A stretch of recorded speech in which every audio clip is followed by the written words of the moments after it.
Dear students, in the last session, we tried to know about the meanings of science and physics. Then we have learned the different branches of classical physics and modern physics. Today, in this session, let's try to know about the scope, the excitements in physics, and let's try to introduce some of the important scientists and their discoveries in this session. If we discuss about the scope of physics, ಭೌತಶಾಸ್ತ್ರದ ಇತಿಮಿತಿಗಳು ಏನಿದೆ, ಭೌತಶಾಸ್ತ್ರ ಎಲ್ಲಿಂದ ಎಲ್ಲಿವರೆಗೆ ತನ್ನ ವ್ಯಾಪ್ತಿಯನ್ನು ಹೊಂದಿದೆ, ಇದನ್ನು ನೋಡ್ತಾ ಹೋದರೆ ಭೌತಶಾಸ್ತ್ರ ಈ ಬ್ರಹ್ಮಾಂಡದ ಹುಟ್ಟನ್ನು ಹೇಳುವಂಥದ್ದು. Physics discuss the beginning of the universe, ಹಾಗೂ ಮುಂದೆ ನಡೆಯುವಂತಹ ನೈಸರ್ಗಿಕ ಕ್ರಿಯೆಗಳನ್ನು, ನೈಸರ್ಗಿಕ ಫಿನಾಮಿನಗಳನ್ನು ಹೇಳುವಂತಹ ಅಂಶವನ್ನು ಹೇಳುವ ಒಂದು ಸಾಮರ್ಥ್ಯ ಭೌತಶಾಸ್ತ್ರದಲ್ಲಿದೆ. ಉದಾಹರಣೆಗೆ ಸೂರ್ಯಗ್ರಹಣಗಳಾಗಿರಲಿ, ಚಂದ್ರಗ್ರಹಣಗಳಾಗಿರಲಿ, ಅಥವಾ ಯಾವುದಾದರೂ ಆಸ್ಟ್ರಾಯ್ಡ್ಸ್ಗಳಾಗಿರಲಿ, ಬರುವಂತಹ ಬಗ್ಗೆ ನಿಖರವಾಗಿ ದಿನಾಂಕ, ಸಮಯವನ್ನು ಭೌತಶಾಸ್ತ್ರ ಐಡೆಂಟಿಫೈ ಮಾಡುತ್ತೆ. ಇದು ಭೌತಶಾಸ್ತ್ರದ ವ್ಯಾಪ್ತಿ. ಬ್ರಹ್ಮಾಂಡ ಹುಟ್ಟುವಿನಿಂದ ಮುಂದೆ ಜರುಗುವಂತಹ ಕ್ರಿಯೆಗಳನ್ನು ಹೇಳುವಂತಹ ಸಾಮರ್ಥ್ಯ ಭೌತಶಾಸ್ತ್ರದಲ್ಲಿದೆ. Wherever there is matter, ಎಲ್ಲೆಲ್ಲಿ ನಾವು ದ್ರವ್ಯಗಳನ್ನು ನೋಡ್ತೀವಿ ಹಾಗೂ ಶಕ್ತಿಯನ್ನು ನೋಡ್ತೀವಿ, ಅಲ್ಲೆಲ್ಲ ಭೌತಶಾಸ್ತ್ರ ಇದೆ. Wherever there is matter and energy, there is physics. The scope of physics covers in a vast range in the domestic life, in which it covers the range of physical quantities like length, mass, time, energy, temperature, so many other physical quantities. ಬಹಳಷ್ಟು ಕ್ವಾಂಟಿಟಿಗಳನ್ನು ಇದು ಅಳತೆ ಮಾಡುವಂಥ ಸಾಮರ್ಥ್ಯನ ಹೊಂದಿದೆ. ಕೆಲವು ಪ್ರಮುಖವಾದವನ್ನು ನಾವಿಲ್ಲಿ ನೋಡೋಣ. If I want to measure the length, ನಾನು ಉದ್ದವನ್ನು ಅಳತೆ ಮಾಡಬೇಕು ಅಂದರೆ ಭೌತಶಾಸ್ತ್ರದಲ್ಲಿ ಉದ್ದವನ್ನು ಎಲ್ಲಿಂದ ಎಲ್ಲಿ ತನಕ, ಎಲ್ಲಿಯವರೆಗೆ ನಾವು ಮೆಷರ್ ಮಾಡಬಹುದು. ನಮ್ಮ ಪುಸ್ತಕದ ಪ್ರಕಾರ smallest length we can measure is 10⁻⁻14 meter. ತುಂಬ ಸೂಕ್ಷ್ಮವಾದಂಥ ಅಳತೆ. ಆದರೆ ಇವತ್ತು ನಾವು ಇನ್ನೂ ಕಡಿಮೆ ಅಳತೆಯನ್ನು ಮಾಡುವ ಸಾಮರ್ಥ್ಯವನ್ನು ಪಡೆದಿದ್ದೀವಿ. Today we can measure a length of 10⁻⁻35 metres. ಅದನ್ನು ನಾವು ಪ್ಲ್ಯಾಂಕ್ ಲೆಂತ್ ಅಂತ ಕರಿತೀವಿ. ನಮ್ಮ ಟೆಕ್ಸ್ಟ್ ಬುಕ್ಕಲ್ಲಿ ಇನ್ನೂ ಅದು ಅಪ್ಡೇಟ್ ಆಗಿಲ್ಲ. But we can measure a very very small length of 10⁻⁻35 meters. Planck length ಅಂತ ಕರಿತೀವಿ ಅದನ್ನು. ಹಾಗೆಯೇ ಎಷ್ಟು ದೊಡ್ಡದಾದಂಥ ಲೆಂತನ್ನು ನಾವು ಮೆಷರ್ ಮಾಡೋಕ್ಕೆ ಸಾಧ್ಯ?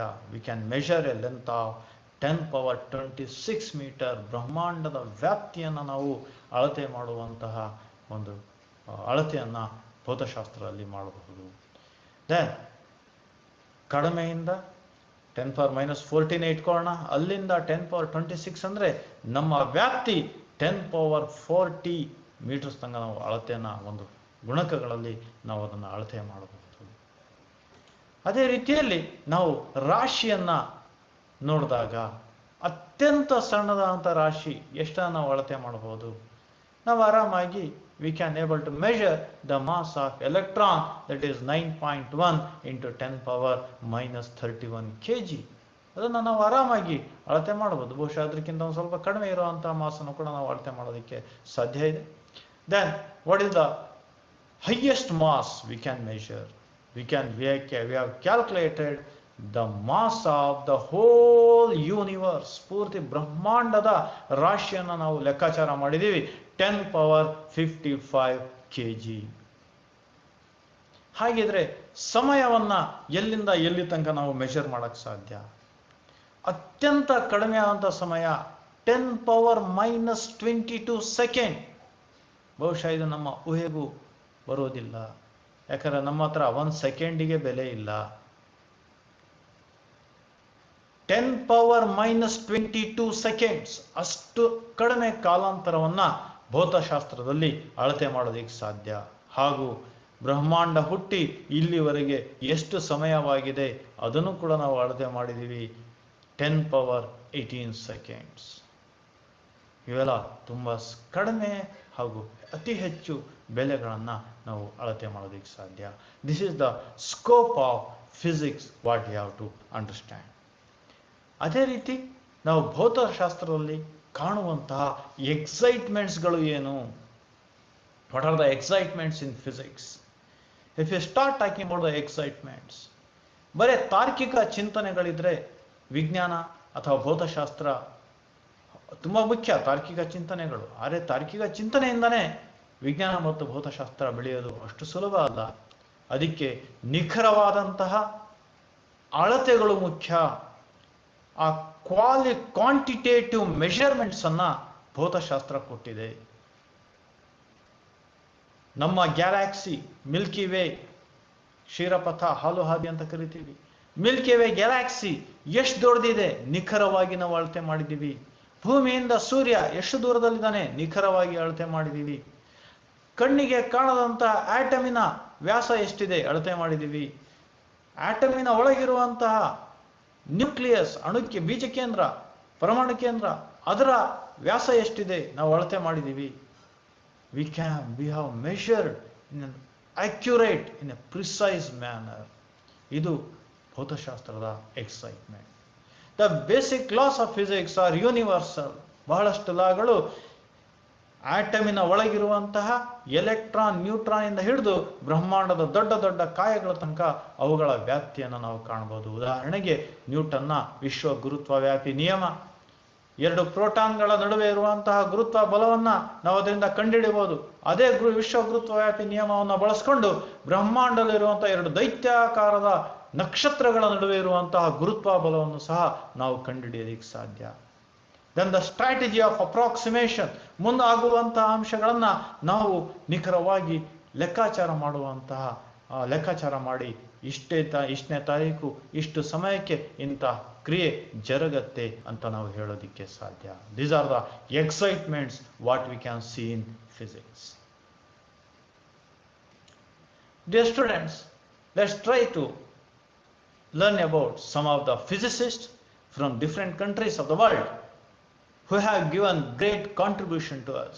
Let's try to know about them and their major contribution. Dear students, here we are discussing only with some of the important scientists. We are having so many physicists, hundreds of physicists who have given the great contribution. Here we are trying to list out few of them. Among them, if we start discussing, the very first person is Archimedes. He has given the principle of buoyancy and principle of lever, ಸನ್ನೆಯ ನಿಯಮ. ಒಂದು ಸನ್ನೆಯನ್ನು ನಾವು use ಮಾಡುವಾಗ ನಮಗೆ ಗೊತ್ತಿಲ್ಲದೆ ನಾವು ಆರ್ಕಿಮಿಡಿಸ್ನ ನಿಯಮವನ್ನು ಬಳಕೆ ಮಾಡ್ತಿದ್ವಿ. He is from Greece. Then Galileo Galilei gives the law of inertia. Christiaan ಹೈಗನ್ ಬೆಳಕಿನ ಅಲೆಯ ರೂಪದ ಸಿದ್ಧಾಂತವನ್ನು ಪ್ರತಿಪಾದಿಸಿದಂಥದ್ದು. ವೇವ್ ಥಿಯರಿ ಆಫ್ ಲೈಟ್, ಇದನ್ನು ನಾವು ದ್ವಿತೀಯ PUC ಯಲ್ಲಿ ನಾವು ಇದನ್ನು ಅಭ್ಯಾಸ ಮಾಡ್ತೀವಿ.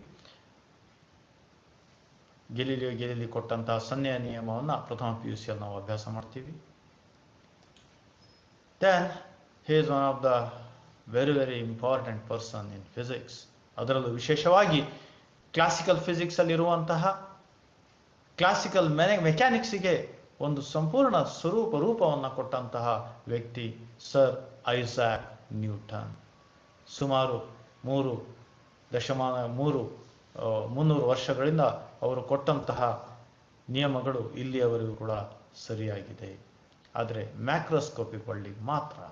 ಹಾಗೆ ಇವರು ಕೊಟ್ಟಂತಹ universal law of gravitation, loss of motion, reflecting telescope, ಇವರ ಕೊಟ್ಟ ಕೆಲವು ಸಾಧನೆಗಳು. ಇನ್ನು ಬಹಳಷ್ಟು ಅಂಶಗಳನ್ನು ಇವರು ಕೊಟ್ಟಿರುವಂಥದ್ದು ನಾವು ಮುಂದೆ ಅಭ್ಯಾಸ ಮಾಡ್ತೀವಿ. Then Michael Faraday laws of electromagnetic induction ಅನ್ನು ಇವರು ಕೊಡ್ತಾರೆ. ವಿದ್ಯುತ್ ಕಾಂತೀಯ ಪ್ರೇರಣೆಯನ್ನು ಐಡೆಂಟಿಫೈ ಮಾಡ್ತಾರೆ. ಅಷ್ಟೇ ಅಲ್ಲ, ನಾವಿವತ್ತು ಯೂಸ್ ಮಾಡುವಂತಹ ಬ್ಯಾಟ್ರಿಗಳನ್ನು ಮೊದಲನೇದಾಗಿ ಕಂಡುಹಿಡಿಯದೆ ಮೈಕಲ್ ಫ್ಯಾರಡೆ ಚಾರ್ಜ್ಗಳನ್ನು ಯಾವ ರೀತಿ ನಾವು ಸ್ಟೋರ್ ಮಾಡಬಹುದು ಅಂತ ತೋರಿಸ್ಕೊಡ್ತಾರೆ. ಜೇಮ್ಸ್ ಕ್ಲರ್ಕ್ ಮ್ಯಾಕ್ಸ್ವೆಲ್, ಇವರ ಬಗ್ಗೆ ನಾವು ಎಷ್ಟು ಹೊಗಳಿದ್ರು ಕೂಡ ಕಡಿಮೆ ಇದೆ. ಇವತ್ತು ನಾವು ಈ ವಿಡಿಯೋಗಳನ್ನು ಮೊಬೈಲ್ಗಳ ಮೂಲಕ ನೋಡ್ತಾ ಇದ್ದೀವಿ ಅಂದರೆ ಅದಕ್ಕೆ ನನ್ನ ಪ್ರಕಾರ ಮೊದಲನೆಯ ವ್ಯಕ್ತಿ, ಅದಕ್ಕೆ ಕಾರಣಕರ್ತ ಮೊದಲನೆಯ ವ್ಯಕ್ತಿ ಅಂದರೆ ಜೇಮ್ಸ್ ಕ್ಲರ್ಕ್ ಮ್ಯಾಕ್ಸ್ವೆಲ್ ಕೊಟ್ಟಂತಹ 4 ಸಮೀಕರಣಗಳು ಇವತ್ತಿನ ನಮ್ಮ ತಂತ್ರಜ್ಞಾನ ಯುಗಕ್ಕೆ, ಇವತ್ತು ಮಾಹಿತಿ ಸಂಪರ್ಕವನ್ನು ಅನುಕೂಲ ಮಾಡೋದಕ್ಕೋಸ್ಕರ, to have a control over the radio waves, those 4 equations given by Maxwell are very very important. ಆ ಮ್ಯಾಕ್ಸ್ವೆಲ್ ಕೊಟ್ಟಂತಹ ನಿಯಮಗಳು ನಾವು ಎಲೆಕ್ಟ್ರೋಮ್ಯಾಗ್ನೆಟಿಕ್ ಥಿಯರಿ ಹಾಗೂ ಲೈಟ್ ಆ್ಯಂಡ್ ಎಲೆಕ್ಟ್ರೋಮ್ಯಾಗ್ನೆಟಿಕ್ ವೇವ್ ಅವುಗಳಲ್ಲಿ ನಾವು ಕಾಣ್ತೀವಿ. ತುಂಬ ಪ್ರಮುಖವಾದಂಥ ವ್ಯಕ್ತಿ ಜೇಮ್ಸ್ ಕ್ಲರ್ಕ್ ಮ್ಯಾಕ್ಸ್ವೆಲ್. ನಂತರ ಹೆನ್ರಿಚ್ ರುಡಾಲ್ಫ್ ಹರ್ಟ್ಜ್, ಬಹುಶಃ ಇವರ ಈ ಹೆಸರು ಹರ್ಟ್ಜ್ ಅನ್ನು ನಾವು ಈಗಾಗಲೇ ಕೇಳಿದ್ದೀವಿ. ಇವರ ಹೆಸರನ್ನ ಫ್ರೀಕ್ವೆನ್ಸಿ ಆವೃತ್ತಿಯ SI ಮೂಲಮಾನವಾಗಿ SI ಯೂನಿಟ್ ಆಗಿ ಯೂಸ್ ಮಾಡ್ತೀವಿ. The person Heinrich hertz has given A great contribution in the field of physics. Photo electric effect ಅನ್ನು ಕಂಡುಹಿಡ್ತಾರೆ. ಬಹಳಷ್ಟು ಎಲೆಕ್ಟ್ರೋಮ್ಯಾಗ್ನೆಟಿಕ್ ವೇವ್ಸ್ ಮೇಲೆ ಎಕ್ಸ್ಪೆರಿಮೆಂಟ್ ಅನ್ನು ಮಾಡಿ ಬಹಳಷ್ಟು ಅಂಶಗಳನ್ನು ಇವರು ಕಂಡುಹಿಡಿದಂತಹ ವ್ಯಕ್ತಿ. He has generated electromagnetic waves. JC Bose, Jagadish Chandra Bose, Bharat ಮೂಲದ ವ್ಯಕ್ತಿ. He has able to invent ultra short radio waves. ಇವರಿಗೆ ನೊಬೆಲ್ ಪಾರಿತೋಷಕಕ್ಕೆ ನಾಮಿನೇಷನ್ ಮಾಡಿದಾಗ ಅದೇ ಟೈಮಲ್ಲಿ ಮಾರ್ಕೋನಿ ಅವರನ್ನು ಕೂಡ ನಾಮಿನೇಟ್ ಮಾಡ್ತಾರೆ. ಅವರಿಗೆ ನೊಬೆಲ್ ಪಾರಿತೋಷಕ ಆಗುತ್ತೆ, ಇವರಿಗೆ ಸಿಗೋದಿಲ್ಲ. But he is nominated for Nobel Prize. Then the first person in physics who received the Nobel Prize, ಭೌತಶಾಸ್ತ್ರದ ಮೊದಲನೆಯ ನೊಬೆಲ್ ಪಾರಿತೋಷಕವನ್ನ ಸ್ವೀಕರಿಸಿದಂತಹ ವಿಜ್ಞಾನಿ WK ರಾಂಜನ್, ಎಕ್ಸ್ರೇ ಅನ್ನ ಕಂಡಿಡಿದಂತಹ ವಿಜ್ಞಾನಿ. ಇವರು ಜರ್ಮನಿ ದೇಶದವರಾಗಿದ್ದಾರೆ. Then the person JJ Thomson, ಇವರ ಹೆಸರನ್ನು ಕೂಡ ಈಗಾಗಲೇ ನಾವು ಕೇಳ್ತಾ ಬಂದಿದ್ದೀವಿ. He is the person who was given the plum pudding model of electron ಆಟಮಿನ ಒಂದು ಮಾಡೆಲ್ ಅನ್ನ ಪ್ರತಿಪಾದಿಸಿದಂತಹ ವ್ಯಕ್ತಿ. He has received the Nobel prize in 1906 for his discovery of ಎಲೆಕ್ಟ್ರಾನಿನ ಆವಿಷ್ಕಾರವನ್ನು ಮಾಡಿದಂಥವರು. ಅದಕ್ಕೋಸ್ಕರ ಈ ನೊಬೆಲ್ ಪಾರಿತೋಷಕವನ್ನು ನೀಡಲಾಗಿದೆ. ದೆನ್ ತುಂಬಾ ಹೆಸರಾಂತ ವ್ಯಕ್ತಿ ಮೇಡಮ್ ಕ್ಯೂರಿ ಅಂತಾನೆ ಇವರು ಪ್ರಖ್ಯಾತಿಯಾಗಿರುವಂತಹ ಮೇರಿ ಸೆಕ್ಲೋಡಾಕಾಸ್ ಕ್ಯೂರಿ ಅಂತ. She has discovered radium, polonium and studied natural radioactivity. She has received 2 Nobel Prizes, 2 Nobel ಪಾರಿತೋಷಕವನ್ನು ಪಡೆದಿದ್ದಾರೆ. 1903ರಲ್ಲಿ ಭೌತಶಾಸ್ತ್ರ ವಿಷಯದಲ್ಲಿ ರೇಡಿಯೋ ಆಕ್ಟಿವಿಟಿ ಮೇಲೆ ನೊಬೆಲ್ ಪಾರಿತೋಷಕವನ್ನು ಪಡೆದಿದ್ದಾರೆ. 1911ರಲ್ಲಿ ಕೆಮಿಸ್ಟ್ರಿಯಲ್ಲಿ ನೊಬೆಲ್ ಪಾರಿತೋಷಕವನ್ನು ಇವರು ಪಡೆದರು. ಒಬ್ಬ ಮಹಿಳೆ 2 ನೊಬೆಲ್ ಪಾರಿತೋಷಕವನ್ನು ಪಡೆದಂತರಲ್ಲಿ ಇವರು ಮೊದಲಿಗರು. ದೆನ್ ಕ್ವಾಂಟಮ್ ಸಿದ್ಧಾಂತ ಅಂತ ಹೇಳಿದ ತಕ್ಷಣ ಫಸ್ಟ್ ನೆನಪಾಗುವಂಥ ವ್ಯಕ್ತಿ ಮ್ಯಾಕ್ಸ್ ಪ್ಲಾಂಕ್. ಮುಂದೆ ನಾವು ಓದ್ತಾ ಹೋಗ್ತೀವಿ ಪ್ಲಾಂಕ್ನ ಸ್ಥಿರಾಂಕ, ಪ್ಲಾಂಕ್ಸ್ ಕಾನ್ಸ್ಟೆಂಟ್ ಅಂತಾನೆ ಓದ್ತೀವಿ. ಪ್ಲಾಂಕ್ನ ಕ್ವಾಂಟಮ್ ಥಿಯರಿಯಲ್ಲಿ ಬರುವಂತಹ ಕ್ವಾಂಟಮ್ ಥಿಯರಿಯಲ್ಲಿ ಬರುವಂತಹ ತುಂಬಾ ಪ್ರಮುಖವಾದಂಥ ಸ್ಥಿರಾಂಕ ಅದನ್ನು ಇವರು ಕೊಟ್ಟಿದ್ದಾರೆ. ಮ್ಯಾಕ್ಸ್ ಪ್ಲಾಂಕ್ ಅವರ ಕ್ವಾಂಟಮ್ ಸಿದ್ಧಾಂತದ ನಂತರನೇ ನಾವು ಕ್ವಾಂಟಮ್ ಮೆಕ್ಯಾನಿಕ್ಸ್ ಅನ್ನ ಸ್ಟಾರ್ಟ್ ಮಾಡಿದ್ವಿ. ನಂತರ ಆ ಒಂದು ಕ್ವಾಂಟಮ್ ಥಿಯರಿಯ ಸಹಾಯದಿಂದ ಫೋಟೋ ಎಲೆಕ್ಟ್ರಿಕ್ ಎಫೆಕ್ಟ್ ಅನ್ನ ಎಕ್ಸ್ಪ್ಲೈನ್ ಮಾಡಿದ್ವಿ. ಬೋರ್ ಅಟಾಮಿಕ್ ಮಾಡೆಲ್ ಅನ್ನು ನೀಡಿದ್ರು. ಈ ಕ್ವಾಂಟಮ್ ಥಿಯರಿಯಿಂದಾಗಿ ಭೌತಶಾಸ್ತ್ರ ತುಂಬಾ ಹೆಚ್ಚಾಗಿ ಬೆಳೀತಾ ಹೋಯಿತು. ಮ್ಯಾಕ್ಸ್ ಪ್ಲಾಂಕ್ ಅವರಿಗೆ 1918ರಲ್ಲಿ ನೊಬೆಲ್ ಪಾರಿತೋಷಕದಿಂದ ಸನ್ಮಾನಿಸಲಾಗಿದೆ. ಇವರ ಏನು ಪರಿಚಯ ನೀಡುವಂತಹ ವ್ಯಕ್ತಿ ಅಲ್ಲ. He is the great Albert Einstein. He has given so many concepts in physics. ಭೌತಶಾಸ್ತ್ರದ 1-2 ಅಂತ ಹೇಳಿದ್ರೆ ಹೌದು, ಬಹಳಷ್ಟು ವಿಷಯಗಳನ್ನು ಕೊಟ್ಟಿದ್ದಾರೆ. ಎರಡನ್ನ ಮಾತ್ರ ಇಲ್ಲಿ ನಾವು ನಿರೂಪಿಸಿದ್ದೀವಿ. One is explanation of photo electric effect. Photo electric effect ಅನ್ನು ಹೆನ್ರಿಚ್ ಹರ್ಟ್ಸ್ ಕಂಡುಹಿಡಿದಿರ್ತಾರೆ, ಆದರೆ ಎಕ್ಸ್ಪ್ಲೈನ್ ಮಾಡೋಕ್ಕಾಗಲ್ಲ. Einstein, with the help of quantum theory given by Max Planck, he is able to explain the photoelectric effect. Then the great theory of relativity, ಸಾಪೇಕ್ಷ ಚಲನೆಯ ಸಿದ್ಧಾಂತವನ್ನ ಇವರು ನಿರೂಪಿಸುತ್ತಾರೆ. And he has been honored with the Nobel Prize in 1921. He is Victor Francis Hess. Cosmic radiations ಅನ್ನ ಅಧ್ಯಯನ ಮಾಡಿದಂಥ ವಿಜ್ಞಾನಿ 1936ರಲ್ಲಿ Nobel ಪಾರಿತೋಷಕವನ್ನು ಪಡೆದಿದ್ದಾರೆ. ಹೇಸ್ R A ಮಿಲಿಕಾನ್. ಆಗಾಗ ಭೌತಶಾಸ್ತ್ರ ಮತ್ತು ರಸಾಯನಶಾಸ್ತ್ರದಲ್ಲಿ ಇವರ ಹೆಸರನ್ನು ನೀವು ಕೇಳ್ತಾ ಹೋಗ್ತೀರಾ. ಎಲೆಕ್ಟ್ರಾನಿನ ಚಾರ್ಜ್ ಅನ್ನ ಅಳತೆ ಮಾಡುವಂತಹ ವ್ಯಕ್ತಿ. ಎಲೆಕ್ಟ್ರಾನಿಗೆ -1.6 × 10⁻⁻19 ಕೂಲಮ್ ಅಷ್ಟು ಚಾರ್ಜ್ ಇದೆ ಅಂತ ಅಳತೆ ಮಾಡಿದಂತಹ ವ್ಯಕ್ತಿ. ಮಿಲಿಕಾನ್ಸ್ ಆಯಿಲ್ ಡ್ರಾಪ್ ಎಕ್ಸ್ಪೆರಿಮೆಂಟ್ ಅಂತಾನೆ ಕರಿತೀವಿ. ತುಂಬಾ ಪ್ರಸಿದ್ಧವಾದಂತಹ ಎಕ್ಸ್ಪೆರಿಮೆಂಟ್. ಈ ಎಕ್ಸ್ಪೆರಿಮೆಂಟ್ ಮೂಲಕ ಅವರ ಬೆಲೆಯನ್ನು ಕಂಡಿಡ್ತಾರೆ. He has been honoured with the Nobel prize in 1923. Next Ernest Rutherford. ಈಗಾಗಲೇ ಇವರ ಹೆಸರನ್ನು ನಾವು ಕೇಳಿದ್ದೀವಿ. ಆಲ್ಫಾ ಸ್ಕ್ಯಾಟರಿಂಗ್ ಅನ್ನ ಎಕ್ಸ್ಪೆರಿಮೆಂಟ್ ಅನ್ನು ಮಾಡಿ through the gold leaf he has able to define a nuclear model of atom. ಹಾಗೂ ಬಹಳಷ್ಟು ಅನ್ವೇಷಣೆಗಳನ್ನು ಮಾಡಿದ್ದಾರೆ. ರೇಡಿಯೋ ಆಕ್ಟಿವಿಟಿಯ ಮೇಲೆ ಸುಮಾರು ಅನ್ವೇಷಣೆಗಳನ್ನು ಮಾಡಿ 1908ರಲ್ಲಿ ಕೆಮಿಸ್ಟ್ರಿಯಲ್ಲಿ ಇವರಿಗೆ ನೊಬೆಲ್ ಪಾರಿತೋಷಕವನ್ನು ನೀಡಲಾಗಿದೆ. But he is also a physicist, ಭೌತಶಾಸ್ತ್ರಜ್ಞ. ಕೆಮಿಸ್ಟ್ರಿಯಲ್ಲೂ ಸಹ ಇವರು ಬಹಳಷ್ಟು ಕೆಲಸವನ್ನು ಮಾಡಿದ್ದಾರೆ. He is a well known person for physics and chemistry persons. Niels Bohr, he has given the quantum model of hydrogen atom. Hydrogen atom ಯಾವ ರೀತಿ ಇದೆ ಅಂತ ತೋರಿಸ್ಕೊಟ್ಟಂತಹ ವಿಜ್ಞಾನಿ. He has been honored with Nobel Prize for his atomic model in 1922. ಭಾರತೀಯ ಮೂಲದ ಮಹಾನ್ ವ್ಯಕ್ತಿ. ಇವರು ಮಾಡಿದಂತಹ ಅನ್ವೇಷಣೆಯನ್ನ ಸ್ಮರಣೆ ಮಾಡ್ತಾ ಪ್ರತಿ ವರ್ಷ ಫೆಬ್ರವರಿ 28ನೇ ತಾರೀಕು ರಾಷ್ಟ್ರೀಯ ವಿಜ್ಞಾನ ದಿನಾಚರಣೆಯನ್ನು ನಾವು ಆಚರಣೆ ಮಾಡ್ತೀವಿ. He is none other than C.V. Raman, who has given the great discovery of inelastic scattering of light by molecules.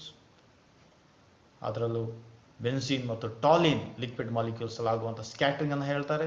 ನಾವು ಕೂಡ ಹೆಮ್ಮೆ ಪಡಬೇಕು. ಕರ್ನಾಟಕದ ರಾಜಧಾನಿ ಬೆಂಗಳೂರಲ್ಲಿ ಆ ಅನ್ವೇಷಣೆಯನ್ನು ಮಾಡ್ತಾರೆ. ಇವರಿಗೆ 1930ರಲ್ಲಿ ನೊಬೆಲ್ ಪಾರಿತೋಷಕದಿಂದ ಸನ್ಮಾನಿಸಲಾಗುತ್ತೆ. ಇದು ಭಾರತದ ಹೆಮ್ಮೆಗೆ ಪಾತ್ರರಾದಂತಹ ಮೊದಲನೆಯ ವ್ಯಕ್ತಿ. We are proud about him. ಇವರ ಮೇಲೆ ನಾವು ಇವರಿಗೆ ಎಷ್ಟು ಗೌರವ ಸಲ್ಲಿಸಿದ್ರು ಕೂಡ ಕಡಿಮೆ. ಭಾರತಕ್ಕೆ ಭೌತಶಾಸ್ತ್ರದಲ್ಲಿ ಮೊದಲನೆಯ ನೊಬೆಲ್ ಪಾರಿತೋಷಕವನ್ನು ತಂದುಕೊಟ್ಟಂತಹ ವ್ಯಕ್ತಿ the great sir C.V. Raman. He's Louis Victor de Broglie. ನಾವು ಸೆಕೆಂಡ್ PUCಯಲ್ಲಿ ಇವರ ಬಗ್ಗೆ ಓದ್ತೀವಿ. He has given the wave nature of matter. ಒಂದು ದ್ರವ್ಯ ಬರೇ ವಸ್ತುವಾಗಿರಲ್ಲ, ಒಂದು ಆಬ್ಜೆಕ್ಟ್ ಆಗಿರಲ್ಲ.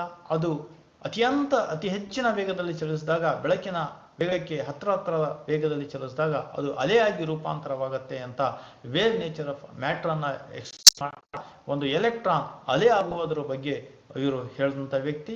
ಇವರ ಈ ಒಂದು ಆವಿಷ್ಕಾರಕ್ಕೆ 1929ರಲ್ಲಿ ನೊಬೆಲ್ ಪಾರಿತೋಷಕದಿಂದ ಸನ್ಮಾನಿಸಲಾಗಿದೆ.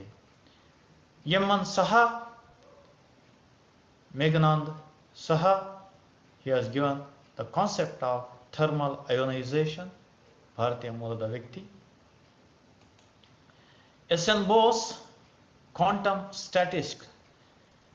ಸ್ಟ್ಯಾಟಿಸ್ಟಿಕ್ಸ್ ಅಲ್ಲಿ ಬೋಸಾನ್ಸ್ ಅನ್ನ ಐಡೆಂಟಿಫೈ ಮಾಡುವಂಥ ವ್ಯಕ್ತಿ. ನಾವು ಹಿಂದಿನ ಸೆಷನ್ನಲ್ಲೂ ಕೂಡ ಇವರನ್ನು ನೆನಪು ಮಾಡ್ಕೊಂಡಿದ್ವಿ. ಹಿಗ್ಸ್ ಬೋಸಾನ್ ಬಗ್ಗೆ ರಾಬರ್ಟ್ ಹಿಗ್ಸ್ ಮತ್ತು ಎಸ್.ಎನ್. ಬೋಸ್ ಅವರು ಮಾಡಿದಂತಹ ಒಂದು ಥಿಯರಿಟಿಕಲ್ ಕಲ್ಪನೆ ಹಿಗ್ಸ್ ಬೋಸಾನ್. ಆ ಹಿಗ್ಸ್ ಬೋಸಾನ್ ಅನ್ನ 2013ರಲ್ಲಿ ಪ್ರಥಮ ಬಾರಿಗೆ ಸರ್ನ್ ಲಾರ್ಜ್ ಹೆಡ್ರಾನ್ ಕೊಲೈಡರ್ ಜಿನಿವಾದಲ್ಲಿ ಅದನ್ನ ಐಡೆಂಟಿಫೈ ಮಾಡ್ತಾರೆ. ಆ ಐಡೆಂಟಿಫಿಕೇಶನ್ ಆದ ನಂತರ 2013ರಲ್ಲಿ ಇವರ ಸ್ನೇಹಿತರಾಗಿದ್ದಂತಹ ರಾಬರ್ಟ್ ಹಿಗ್ಸ್ ಅವರಿಗೆ ನೊಬೆಲ್ ಪಾರಿತೋಷಕ ಸಿಕ್ಕಿದೆ. ಆದರೆ ಎಸ್.ಎನ್. ಬೋಸ್ ಅವರಿಗೆ ನೊಬೆಲ್ ಪಾರಿತೋಷಕ ಸಿಕ್ಕಿಲ್ಲ. ಆ ಟೈಮಲ್ಲಿ ಸರ್ ಸಿ ವಿ ರಾಮನ್ ಅವರಿಗೆ ಇವರ ಹೆಸರು ನೊಬೆಲ್ ಪಾರಿತೋಷಕಕ್ಕೆ ನಾಮಿನೇಟ್ ಆಗತ್ತೆ. ಆದರೆ ಸರ್ ಸಿ ವಿ ರಾಮನ್ ಅವರಿಗೆ ನೊಬೆಲ್ ಪಾರಿತೋಷಕ ಹೋಗೋದ್ರಿಂದ ಇವರಿಗೆ ನೊಬೆಲ್ ಪ್ರೈಸ್ ಇಂದ ವಂಚಿತರಾಗ್ತಾರೆ ಇವರು. ದೆನ್ ಪೌಲಿ ವೆಲ್ಫಗಾಂಗ್ ಪೌಲಿ, ಕೆಮಿಸ್ಟ್ರಿಯಲ್ಲಿ ನಿಮಗೆ ತುಂಬ ಪ್ರಮುಖವಾದಂಥ ವ್ಯಕ್ತಿ. ಎಲೆಕ್ಟ್ರಾನ್ಗಳ ಜೋಡಣೆ, ಎಲೆಕ್ಟ್ರಾನ್ ಯಾವ ರೀತಿ ಸ್ಪ್ರೆಡ್ ಆಗಿದೆ ಒಂದು ಆಟಮಲ್ಲಿ ಅವುಗಳನ್ನು ಎಕ್ಸ್ಪ್ಲೈನ್ ಮಾಡಿದಂಥ ವ್ಯಕ್ತಿ. ಪೌಲಿಸ್ ಎಕ್ಸ್ಕ್ಲೂಷನ್ ಪ್ರಿನ್ಸಿಪಲ್ ಅಂತಾನೆ ಕರಿತೀವಿ. ಈ ವ್ಯಕ್ತಿ 1945ರಲ್ಲಿ ನೊಬೆಲ್ ಪಾರಿತೋಷಕವನ್ನು ಸ್ವೀಕರಿಸಿದ್ದಾರೆ. Then Enrico Fermi, he was given the important controlled nuclear fission. ಇವರಿಗೆ 1938ರಲ್ಲಿ ನೊಬೆಲ್ ಪಾರಿತೋಷಕದಿಂದ ಸನ್ಮಾನಿಸಲಾಗಿದೆ. ದೆನ್ ವರ್ನರ್ ಹೈಸನ್ಬರ್ಗ್, ಕ್ವಾಂಟಮ್ ಮೆಕ್ಯಾನಿಕ್ಸ್ನ ಹೈಸನ್ಬರ್ಗ್ಸ್ ಅನ್ಸರ್ಟನಿಟಿ ಪ್ರಿನ್ಸಿಪಲ್ ಅಂತಾನೆ ತುಂಬಾ ಪ್ರಖ್ಯಾತವಾಗಿರುವಂತಹ ಒಂದು ನಿಯಮ.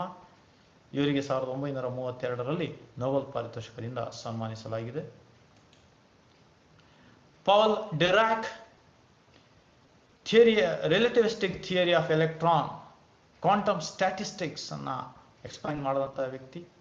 1933ರಲ್ಲಿ ಇವರಿಗೆ ನೊಬೆಲ್ ಪಾರಿತೋಷಕದಿಂದ ಸನ್ಮಾನಿಸಲಾಗಿದೆ. ಎಡ್ವಿನ್ ಹಬಲ್, ಹಬಲ್ನ ಮಹಾಸ್ಫೋಟ ಸಿದ್ಧಾಂತ ಅಂತ ಬಹುಶಃ ನೀವು ಅಭ್ಯಾಸ ಮಾಡಿರಬಹುದು.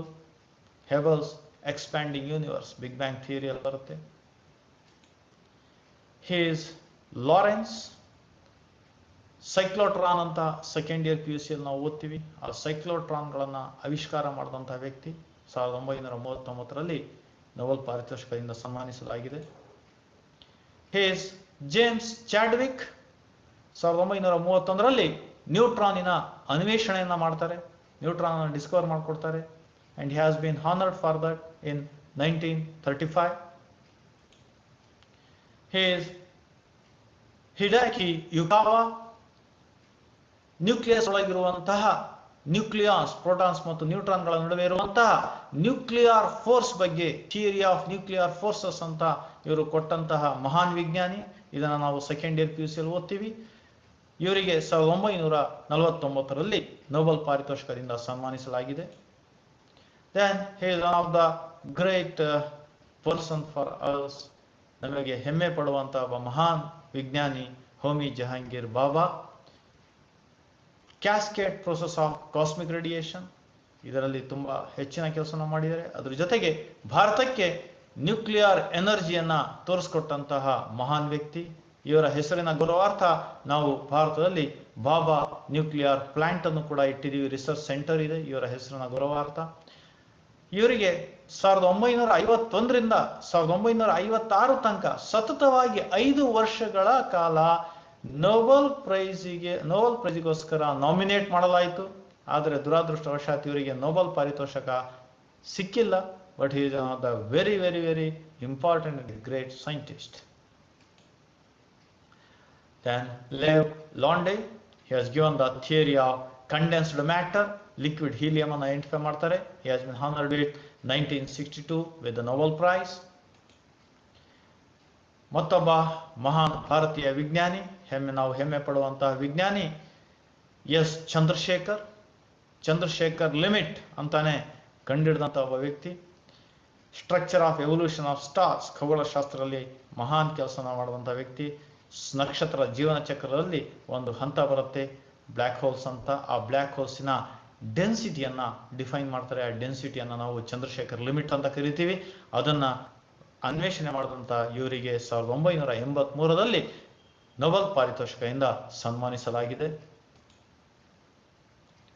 ಜಾನ್ ಬರ್ಡಿನ್, ಟ್ರಾನ್ಸಿಸ್ಟರ್ ಮತ್ತು ಥಿಯರಿ ಆಫ್ ಸೂಪರ್ ಕಂಡಕ್ಟಿವಿಟಿಯನ್ನು ಕಂಡುಹಿಡಿದಂಥ ವ್ಯಕ್ತಿ.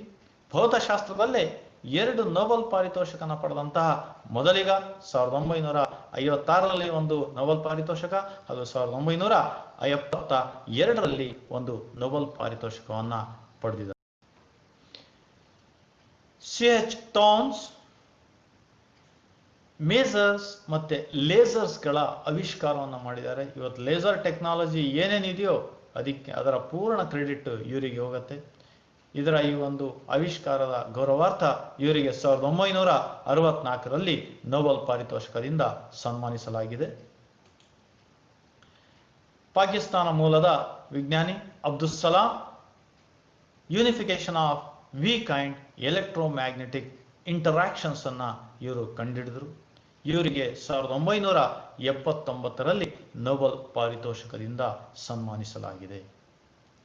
ವಿದ್ಯಾರ್ಥಿಗಳೇ, ಇಲ್ಲಿಯವರೆಗೆ ನಾವು ಕೆಲವು ಮಹಾನ್ ವಿಜ್ಞಾನಿಗಳು, ಮಹಾನ್ ಭೌತಶಾಸ್ತ್ರಜ್ಞರುಗಳನ್ನ ನಾವು ಪರಿಚಯ ಮಾಡ್ಕೊಂಡ್ವಿ. ಇವರು ಕೆಲವರು ಅಂತ ಹೇಳ್ತಾ ಇದ್ವಿ. ನೂರಾರು ವಿಜ್ಞಾನಿಗಳು ಭೌತಶಾಸ್ತ್ರದ ಬೆಳವಣಿಗೆಗೋಸ್ಕರ ತಮ್ಮ ಜೀವನವನ್ನೇ ಮುಡುಪಾಗಿಟ್ಟು ಕೆಲಸ ಮಾಡಿದ್ದಾರೆ, ಹಗಲು ರಾತ್ರಿ ಕೆಲಸ ಮಾಡಿದ್ದಾರೆ.